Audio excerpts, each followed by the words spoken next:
My name is Isabel Lucas, and I'm 34 years old.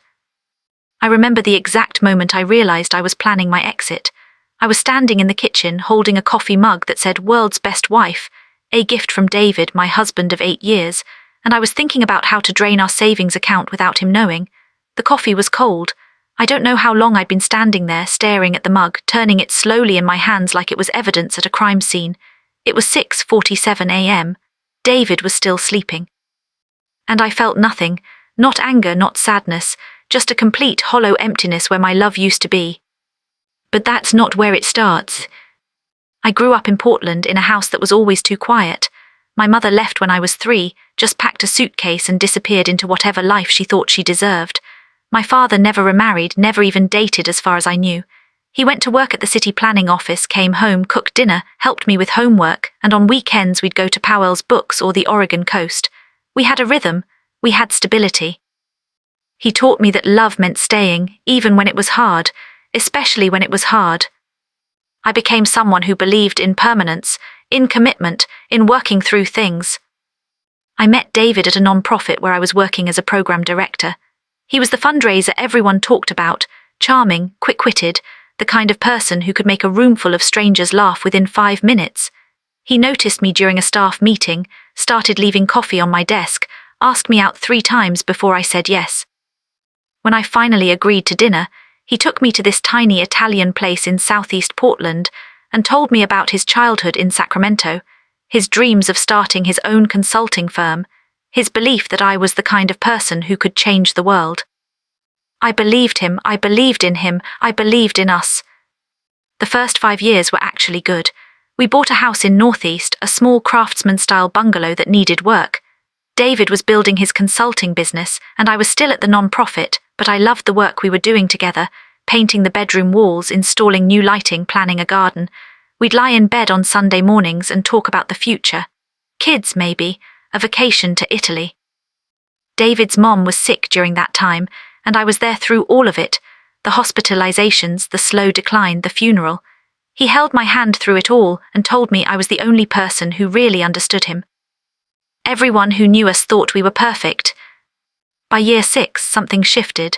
It wasn't dramatic. It was the kind of shift you don't notice until one day you're standing in a kitchen holding a cold coffee and wondering who the hell you married. David's business was thriving, which was wonderful at first. He was making more money than both of us combined, and he loved talking about it. But somewhere along the way, thriving turned into consuming. He'd be on conference calls during dinner. He'd check his phone during conversations. When he was home, he was mentally somewhere else, in some meeting room or on some conference call or working through some deal in his head. And when I'd try to talk to him about my day, about something I was struggling with at work, he'd nod but wouldn't really hear me. I could feel the distance like a physical thing. But I didn't leave. I worked harder at the relationship. I started planning my evenings around his schedule. I learned to code switch so I could talk about his business deals, even though I found them boring. I made myself smaller, quieter, easier to have around. That's when I met Marcus. He came into my life in the most ordinary way possible. I was at the grocery store, New Seasons Market on Burnside, on a Thursday evening in October. I was picking out tomatoes, completely absorbed in the task, when my bag broke. It was a stupid canvas bag I'd been using for 3 years, and the seam just gave out. Everything spilled: groceries, my wallet, a book I'd been meaning to read, my phone.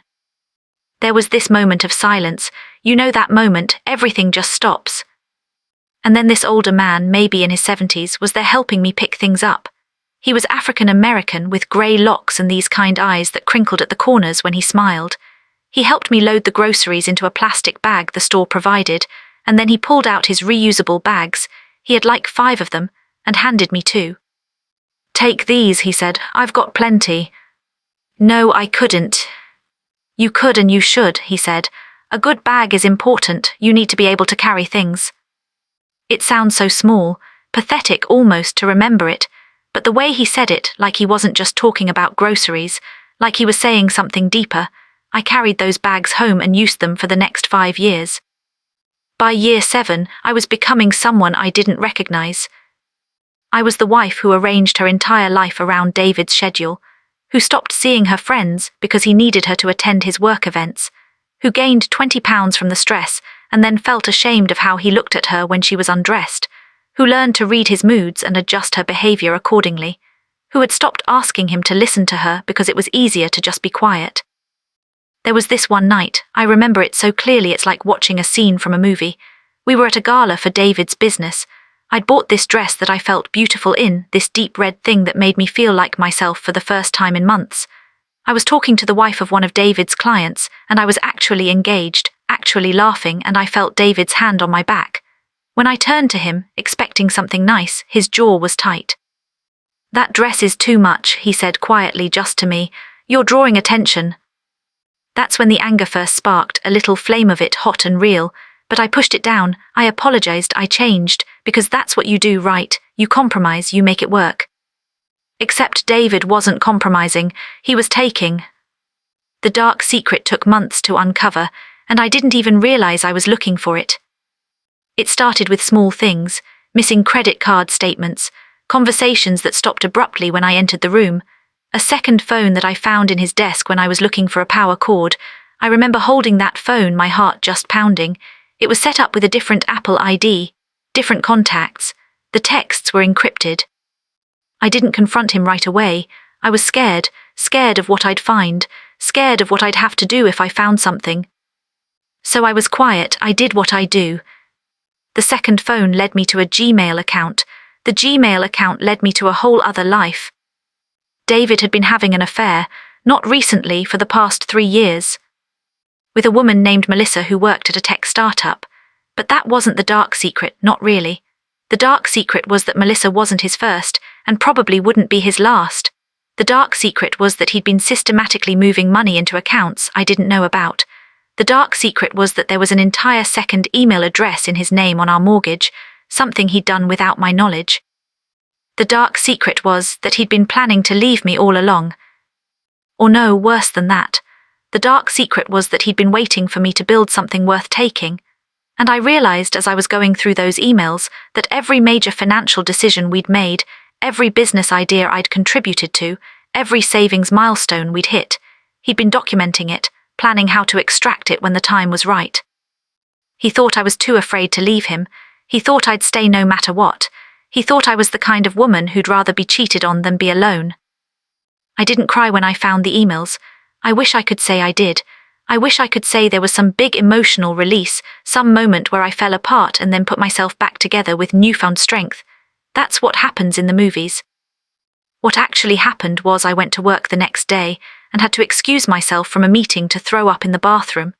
I came home that night and made dinner for David, and we ate in silence, and then I went to bed at 8 p.m. because I couldn't figure out how to exist in my own body anymore. For 2 weeks I was just going through the motions. I'd wake up, shower, go to work, come home, eat, sleep. At some point in there I'd break down in my car in a bathroom stall, once in the middle of the produce section, but mostly I was numb. And it was that numbness that terrified me more than anything, because I realized that I'd been disappearing for years and I hadn't even noticed. The breaking point came when David told me he was going on a conference in Vegas for 3 days.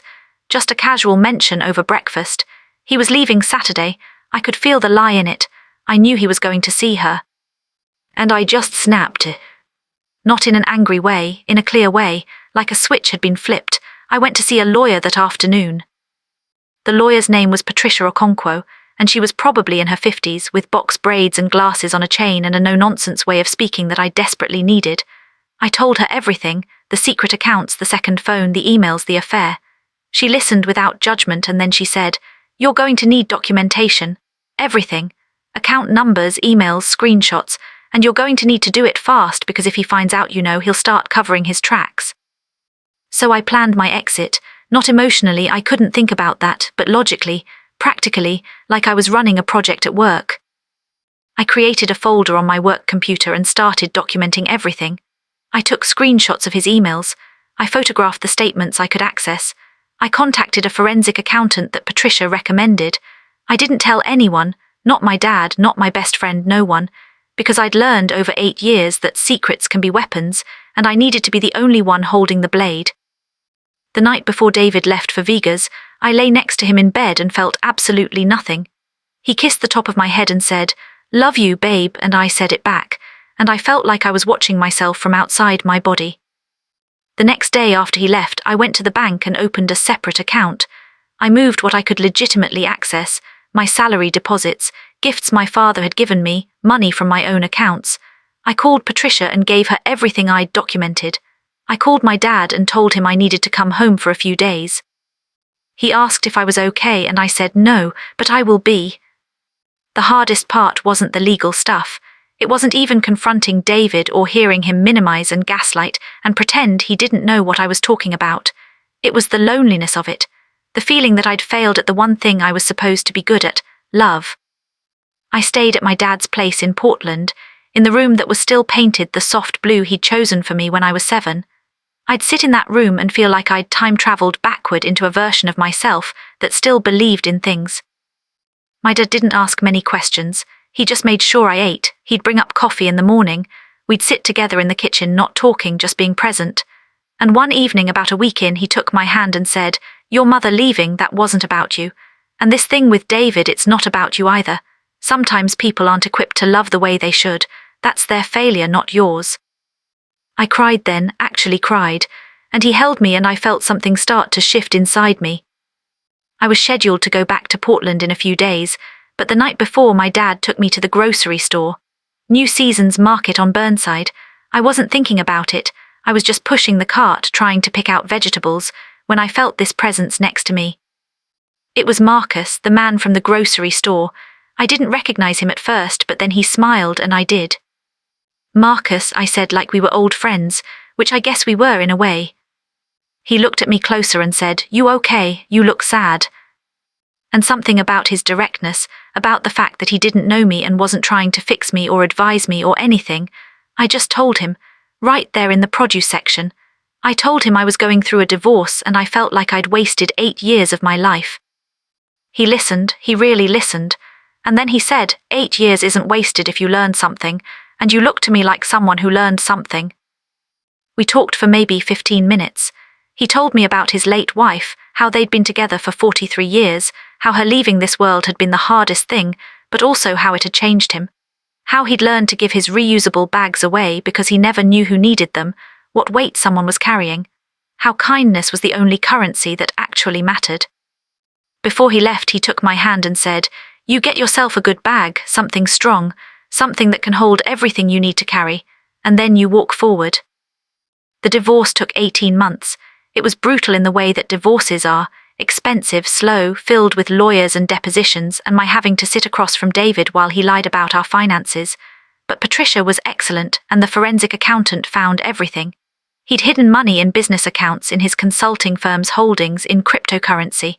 When it all came out, when the courts reviewed the documentation, I got what I was legally entitled to. Maury, actually. Because the judge was not impressed with David's attempts at fraud. It wasn't revenge in the way that the internet likes to frame it. Nobody humiliated him publicly, nobody destroyed him. But he lost money, significant money. His consulting firm took a hit when some of his clients found out about the misconduct. Melissa left him about halfway through the divorce proceedings, and he had to look at me across a table and realize that I wasn't who he thought I was. I wasn't the woman who would stay no matter what. I quit the non-profit after the divorce was final. I needed a complete change, so I went back to school for something I'd always loved but never pursued, social work. I volunteered for a non-profit that helps people in domestic violence situations, and I went to therapy to try to untangle all the ways I'd learned to make myself small. But the real change happened gradually, in the smallest moments. I started going to New Seasons Market on purpose, and one day, about 8 months after I last saw Marcus, I found him there in the produce section again. We talked for a while, and he told me his son had gotten him on Facebook, and he'd started following a local community garden initiative. He invited me to volunteer with him. I went, and then I went again, and slowly I started building a life that wasn't about getting over David or proving something or fixing anything. It was just about doing things that made me feel alive.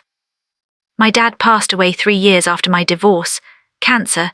It was fast and cruel and nothing like I expected. I sat with him in the hospital, and one of the last things he said to me was, "You got your strength, Isabel. You were always strong. You just had to remember it." At his funeral, I thought about how he'd spent his whole life teaching me about permanence and commitment and love, and how those things had almost destroyed me. But I also thought about how his example of quiet kindness, of showing up, of being present, that had saved me. The twist came 6 months after he died. I was sorting through some of his papers, dealing with the estate, paying final bills when I found a letter. It was addressed to me in his handwriting and it was sealed. Inside was a note that said, "Open this if you're struggling." And then there were photographs, pictures from my childhood, pictures of my mother, letters she'd sent to my father over the years, letters I'd never known existed. In them she explained why she'd left. She'd been 19 and terrified. She'd had postpartum depression before we had a name for it, and she couldn't ask for help, couldn't admit she was struggling. My father's letters back were kind but firm. She'd made her choice and she had to live with it. But the last letter was different. It was from my mother, written to my father just 5 years before he died. She was living in Seattle. She was a therapist. She wrote about her regrets, about loving my father but not being equipped to be a wife, about the daughter she'd abandoned, and how she'd followed my life from a distance, how proud she was of who I was. And she'd enclosed a letter for me.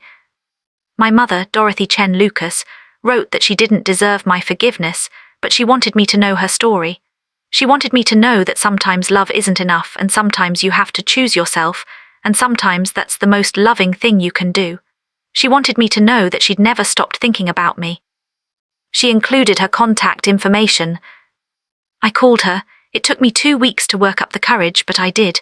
We talked for an hour and she cried and I cried, and it wasn't healing or redemptive or any of the things I would have wanted if I'd imagined this scenario.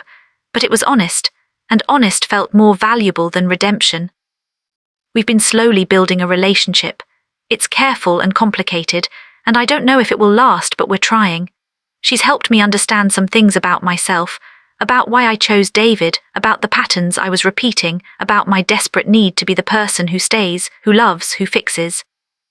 But here's the thing I didn't expect. My mother's leaving wasn't about me, and David's infidelity wasn't about me, and my own choices weren't about some fundamental failing in my character. They were just human. They were about people doing the best they could with what they had, and sometimes that wasn't enough. Marcus is 82 now. He still volunteers at the community garden, still carries his reusable bags everywhere. I see him regularly and we've become genuine friends. I've told him this whole story, David, my mother, all of it. And you know what he said? He said, sometimes kindness is about doing small things because small things are what we can control. I gave you bags because you needed something to hold your groceries, but I think you needed something to hold yourself together more. And the funny thing about kindness is you never know which is which. I'm single now, I'm 37. I have a small apartment in Portland near the river. I'm back in school finishing my social work degree. I volunteer 3 nights a week at a local shelter. I have friends again, real friends who know me, not just the version of me I create for someone else. My relationship with my mother is still new and fragile, but it's real. Would I do anything differently if I could go back? I don't know. Would I not marry David? Maybe, but then I wouldn't have learned what I needed to learn. I wouldn't have found out what I was actually capable of. I wouldn't understand in my bones that I'm not responsible for keeping someone else in my life through compromising my own soul. Last week I was at the grocery store and my bag broke. A young woman nearby looked panicked. She had groceries everywhere. I gave her one of Marcus's old bags. She looked at me confused and I said, "Keep it. Trust me, you'll need it." She looked like she was carrying something heavy. They always do if you look close enough. And I realized that's what I learned through all of this. Not how to be the perfect wife, not how to fix someone, not how to make myself smaller to fit into someone else's vision of who I should be. I learned how to recognize when someone else is struggling. I learned how to offer help without expecting anything in return. I learned how to be the kind of person who shows up, not because I have to, but because I want to. That's stronger than permanence, that's stronger than commitment, that's love. But it's love on my terms now, love for myself first.